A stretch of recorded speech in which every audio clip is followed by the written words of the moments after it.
મેં હજુ યુવાનમાં પ્રવેશ કર્યા હતા. હું જે ઉંમરમાં હતો હું ખૂબ જ સુંદર અને સ્માર્ટ દેખાતો હતો. મારી સ્માર્ટનેસ અને મારી પર્સનાલિટી જોઈને ગમે તે છોકરી મારા માટે પાગલ થઈ જતી હતી. ગ્રેજ્યુએશન પૂરું કરીને જ્યારે હું ઘરે આવ્યો ત્યારે ભાભીએ ખૂબ જ સરસ રીતે મારું સ્વાગત કર્યું હતું. ઘણી વખત હું અને ભાભી ફોન પર વાત કરતા હતા. હું મારી ભાભી સાથે ખૂબ જ મિત્ર જેવો બની ગયો હતો. જ્યારે હું ઘરે પાછો આવ્યો ત્યારે ભાભીએ મારું ખૂબ જ સારું સ્વાગત કર્યું. મારી ભાભી દેખાવમાં ખૂબ જ સુંદર હતા. મારી ભાભી ખૂબ જ નિર્દોષ અને સીધા હતા, પણ હું તેના કરતાં વધુ તોફાની હતો. જ્યારે પણ મારા ભાઈ ઘરની બહાર જતા ત્યારે હું બહાનું કાઢી ભાભી સાથે મજાક મસ્તી કરવા રહેતો. એક દિવસ સાંજનો સમય હતો. ખૂબ જ જોરદાર વરસાદ પડી રહ્યો હતો.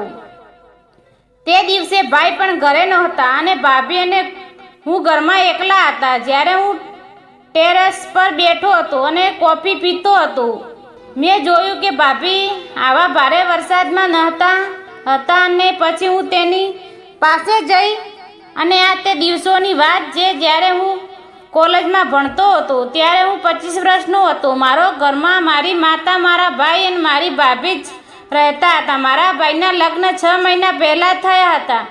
હું કોલેજમાં ભણતો હતો. ભાઈ અને ભાભીના લગ્ન થયા ત્યારે હું પણ તેના લગ્નમાં હાજર હતો. જ્યારે મારી ભાભી પહેલી વાર જોઈ ત્યારે મારા મનમાં પણ એક ઈચ્છા હતી કે હું પણ તેના જેવી છોકરી સાથે લગ્ન કરું, કારણ કે મારા ભાઈની સરખામણીમાં મારી ભાભી દેખાવમાં ખૂબ જ સુંદર હતા. હું થોડા દિવસ ઘરે રહ્યો, પણ પછી કોલેજ જતી વખતે મારી ભાભી મને કહેવા લાગ્યા કે દેવરજી, ત્યાં ગયા પછી પણ તમે મને યાદ કરજો. અમે બંને રાતે વાત કરીશ, કારણ કે મારા ભાઈ કામ માટે બીજા શહેરમાં રહેતા હતા અને હું ઘણીવાર મારી ભાભી સાથે રાતે વાત કરતો. અમારા બંને વચ્ચે ખૂબ જ સારી મિત્રતા બની ગઈ હતી. હું ઘણી વખત ભાભીને કહેતો, ભાભી તમને ભાઈની યાદ નથી આવતી? તો ભાભી કંઈ બોલતી નહીં, બસ રડતી રહેતી અને હું તેના રડવાનું કારણ સમજી શક્યો ન હતો. અમારું જીવન આ રીતે ચાલતું હતું અને થોડા મહિનામાં પછી મેં મારી કોલેજ છેલ્લી પરીક્ષા પાસ કરી અને તે પછી હું મારા ઘરે પાછો આવ્યો. હું ઘરે આવ્યો ત્યારે મારી ભાભીએ ખૂબ જ સરસ રીતે મારું સ્વાગત કર્યું અને સાથે જ્યારે મારી માતા મને ઘરે જોયા ત્યારે તો પણ ખૂબ જ ખુશ થઈ ગઈ. મારા આવતાની સાથે તે કહેવા લાગ્યા કે દીકરા, હવે હું પણ તારા માટે સારી છોકરી શોધવાનું શરૂ કરીશ. બસ તું જલ્દી સારી નોકરી શોધી લે. આ સાંભળતા જ મેં મારી માતાને કહ્યું કે જો તમારી છોકરી શોધવી હોય તો ભાભી જેવી જ છોકરી શોધો, હું તેની સાથે લગ્ન કરીશ. આ સાંભળીને ભાભી હસવા લાગ્યા. પછી ભાભીના મન ચા નાસ્તા કરાવ્યા. નાસ્તો કર્યા પછી હું મારા રૂમમાં આવ્યો અને સૂઈ ગયો હતો. ત્યારે અચાનક મારા ભાભી મારા દરવાજે આવીને ઊભા રહ્યા. તે કહેવા લાગ્યા કે દેવરજી, ખરાબ ના લાગે તો જો તમારી પાસે સમય હોય તો શું તમે મને તમારા સાથે થોડા સમય માટે બજારમાં લઈ જશો? કારણ કે મારે ઘર માટે વસ્તુ ખરીદવી છે અને માની તબિયત સારી નથી, તે જઈ શક્યા નહીં અને તમારા ભાઈ તો મોટા ભાગે કામમાં વ્યસ્ત રહે છે. આ સાંભળતા જ મારો ચહેરો ચમકી ગયો અને ભાભીએ કહ્યું, ચિંતા ના કરો, હું થોડા સમય તૈયાર થઈ આવું છું. ત્યાં સુધીમાં તમે પણ તૈયાર થઈ જાઓ. થોડી વાર પછી હું નીચે આવ્યો તો જોયું કે ભાભી તૈયાર બેઠા હતા. ભાભી આજે વધુ સુંદર લાગી રહ્યા હતા. પછી અમે બજારમાં આવ્યા અને ભાભી ત્યાંથી શાકભાજી ખરીદવા લાગ્યા. થોડી વાર પછી અમે ઘરે પહોંચ્યા, પણ જ્યારે અમે ઘરે પહોંચ્યા તો આજે દરવાજો ઊભી હતી તે મારા હાથ પકડી લીધો અને મને તેના રૂમમાં લઈ ગઈ. મને લાગ્યું કે માને મારાથી થોડું કામ હશે, પણ જ્યારે હું માતાના રૂમમાં પ્રવેશ થયો તો માં મને કહેવા લાગી, દીકરા, મારા તારી સાથે વાત કરવી છે. પછી માં મને કહેવા લાગી, દીકરા, તારો મોટો ભાઈ મોટા ભાગે ઘરે નથી રહેતો જ્યારેથી તેના લગ્ન થયા છે. આ સાંભળીને મેં તરત જ મારી માતાએ કહ્યું કે માં, ભાઈ કામમાં વ્યસ્ત રહે છે, આ કારણેથી તેની પાસે સમય નથી. તો મારા માતાએ મને કહ્યું કે ના ના પુત્ર, હું શું કહું છું તે તું જરા પણ સમજતો નથી. મને લાગે છે કે તારા ભાઈની બીજી છોકરી સાથે અફેર છે. આ સાંભળીને ચોંકી ગયો અને મારામાં મોંથી ચીચ નીકળી ગઈ. માએ કહ્યું, દીકરા ધીમે બોલ, નહીંતર તારી ભાભી સાંભળશે. જો તો તેને આ વિશે ખબર પડશે તો ખૂબ જ ખરાબ થશે. મારી માતાએ કહ્યું, માં, આ તમે કેવા પ્રકારની વાત કરો છો? શું કોઈએ તમને કંઈ કહ્યું છે અથવા ભાઈએ તમને કંઈ કહ્યું છે? તો માતાએ મને કહેવાનું શરૂ કર્યું. એકવાર મારા ભાઈએ ફોન કર્યો હતો અને તે પાછળથી એક સ્ત્રી અવાજ પણ સાંભળ્યો હતો. જ્યારે તે ભાઈને આ વિશે પૂછ્યું તો તે બહાનું કાઢીને મામલો ટાળી દીધો હતો.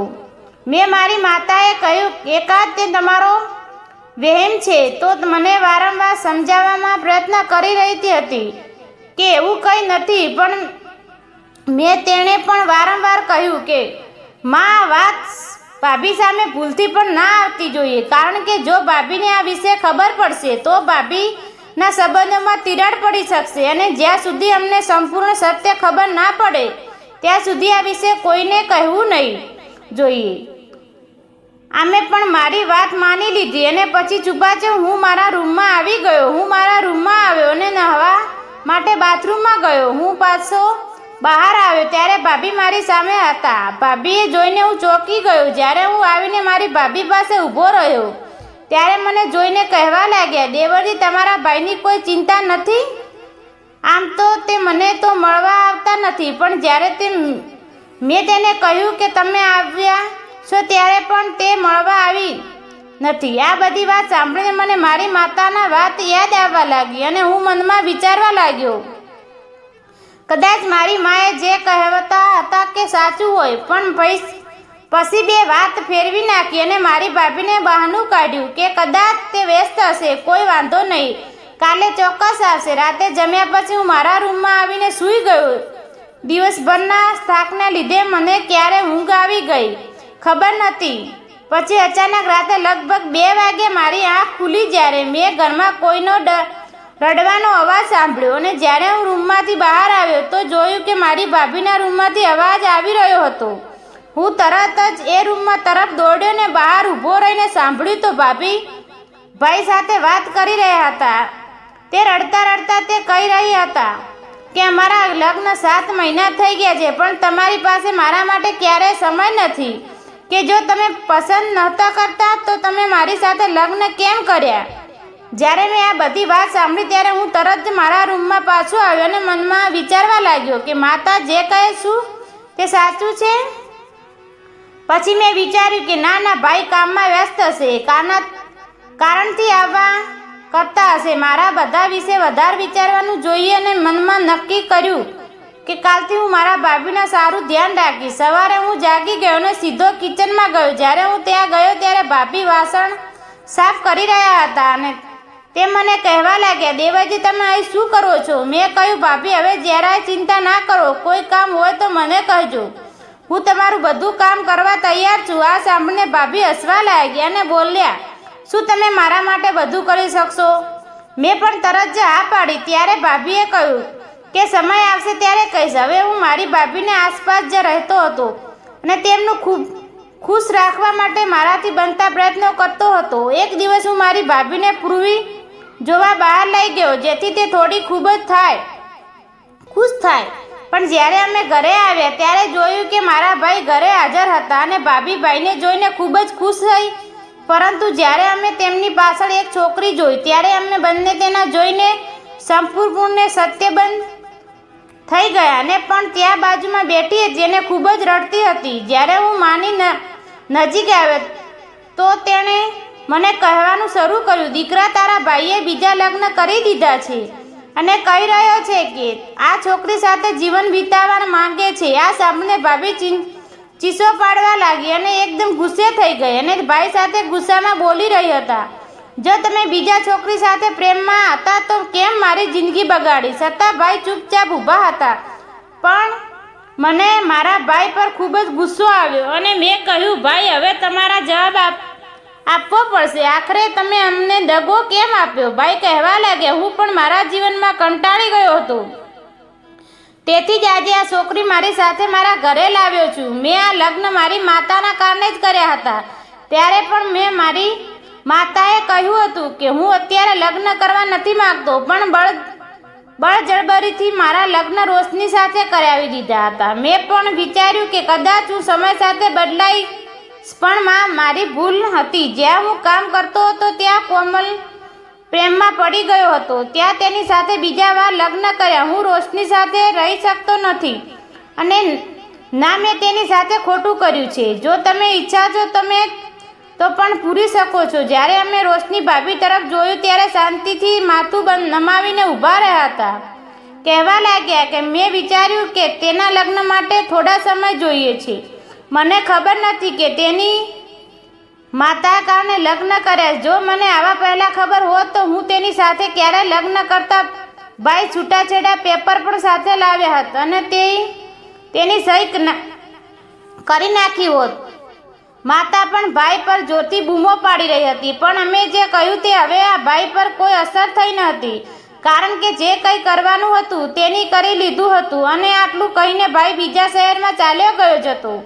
આ છોકરી સાથે કામ કરતા હતા. અમે ભાઈઓ જવાની ખૂબ જ રોક્યા, પરંતુ કહેવે છે કે આપણે સંબંધોને બાંધી શક્યા નથી. ભાઈના ગયા પછી ભાભી ખૂબ જ ડરવા લાગ્યા. માં અને હું ભાભીને સમજાવવાનો ખૂબ જ પ્રયાસ કરી રહ્યા હતા કે તમારી પાસે હજુ જીવન બાકી છે, ચિંતા ના કરો. પણ ભાભી કહેવા લાગ્યા, હવે હું ક્યાં જઈશ અને ક્યાં રહીશ જ્યારે મારા પતિ હવે મારા નથી? તો માં કહેવા લાગી, દીકરા તારે ઘર છોડી ક્યારેય જવું નથી. તારા માતા પિતા પણ હવે આ દુનિયામાં નથી, તેથી તું આ ઘરમાં અમારી સાથે જ રહીશ. અને જો મને કોઈ સારો છોકરો જશે તો હું તેના તારી સાથે લગ્ન કરાવીશ. પણ તે અમારી વાત સાંભળવા તૈયાર નહોતી.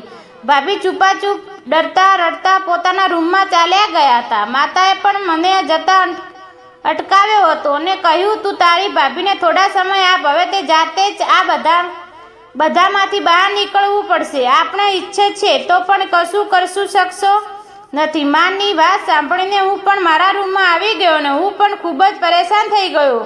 ભાઈએ તે ભાભી સાથે કર્યું હતું કે ખૂબ જ ખોટું હતું, પણ હવે હું મારી ભાભીને આ ચિંતામાં જોઈ શક્યો ન હતો. આજની રાત ખૂબ જ પીડાદાયક હતી. હવે મનમાં નક્કી કર્યું કે હું મારી ભાભી હંમેશા ખુશ રાખીશ. હું તેમની કોઈ સમસ્યાઓ સામનો કરવો નહીં. હું મારું ભાભી સાથે ખૂબ જ હસી મજાક કરતો, પરંતુ તેમના પર કોઈ અસર નથી. એક રાતે માં તેની બહેનના ઘરે ગયા હતા. ઘરે હું અને ભાભી એકલા હતા. અચાનક વરસાદ શરૂ થયો ગયો. હું બેઠો કોફી પીતો હતો. અચાનક ભાભી બહાર આવ્યા, પણ આજે મારે મારા દિલની વાત કહેવી હતી. હા મિત્રો, હું રોશનીને પસંદ કરતો હતો. આજથી નહીં, પણ જ્યારે તે લગ્ન થયા હતા ત્યારથી જ મને તે પહેલી નજરમાં પસંદ આવી ગઈ હતી. અને જ્યારે માએ તેને ભાઈ માટે પસંદ કરી હતી તેથી જ હું તેને આ કહી શક્યો નહીં. તે રાતે મેં રોશનીને કહ્યું, મારે તમારી સાથે લગ્ન કરવા છે અને હું તમને ખૂબ જ પ્રેમ કરું છું. મારા ભાઈ જેવા જરા પણ નથી. રોશનીને પણ આની સામે કોઈ વાંધો ન હતો, પણ તે કહેવા લાગી, માજી નહીં માને તો? મેં કહ્યું, તમે આ વાતની ચિંતા કરો. તેથી ઘરે આવવાની સાથે જ મારી માતાને મારા લગ્નની વાત. માતાએ પણ લગ્ન સામે કોઈ વાંધો નહોતો. કહેવા લાગ્યા, તારા ભાઈ રોશનીની સાથે જ કહ્યું હતું. જોઈ મને ખૂબ જ દુઃખ થયું. મને લાગ્યું છે ક્યારે મારી જ ભૂલ છે, જેના કારણે રોશનીનું જીવન બરબાદ થઈ ગયું છે. પરંતુ જો તું તેના સાથે લગ્ન કરીશ તો તેનું જીવન સુધરશે. પછી માતાએ મને કહેવાનું શરૂ કર્યું કે હું તમારા બંનેના લગ્નનું મુહૂર્ત કાલે જ કઢાવું છું. આ સાંભળીને રોશનીને ખૂબ જ ખુશ થઈ ગઈ. જ્યારે રોશની મારા ભાઈ સાથે લગ્ન કરવાની હતી, મને તે પહેલા દિવસથી જ પસંદ હતી, પણ મને ખબર નહોતી કે ભાગ્ય પોતે જ તેની મારી પાસે લાવશે. બીજા દિવસે રોશની અને મારા લગ્ન ખૂબ જ સાદગીથી થયા. પહેલીવાર રોશની ચહેરા પર એક અલગ જ ખુશી દેખાતી હતી અને અમે બંને અમારા જીવનમાં ખૂબ ખુશ હતા. એક વર્ષ પછી રોશની એક ખૂબ જ સુંદર પુત્રને જન્મ આપ્યો, જેનું નામ મેં વિશાળ રાખ્યું. પણ મારા ભાઈને તેના કૃત્યની સજા મળી ગઈ હતી. તે છોકરી સાથે લગ્ન કર્યા હતા. તે છોકરી દગાબાજ હતી. હવે ભાઈ પણ તેના નિર્ણય પર અફસોસ કરી રહ્યા હતા. તેથી જો તમે કોઈનું ખરાબ કરશો તો તમારી સાથે પણ આવું જ થશે.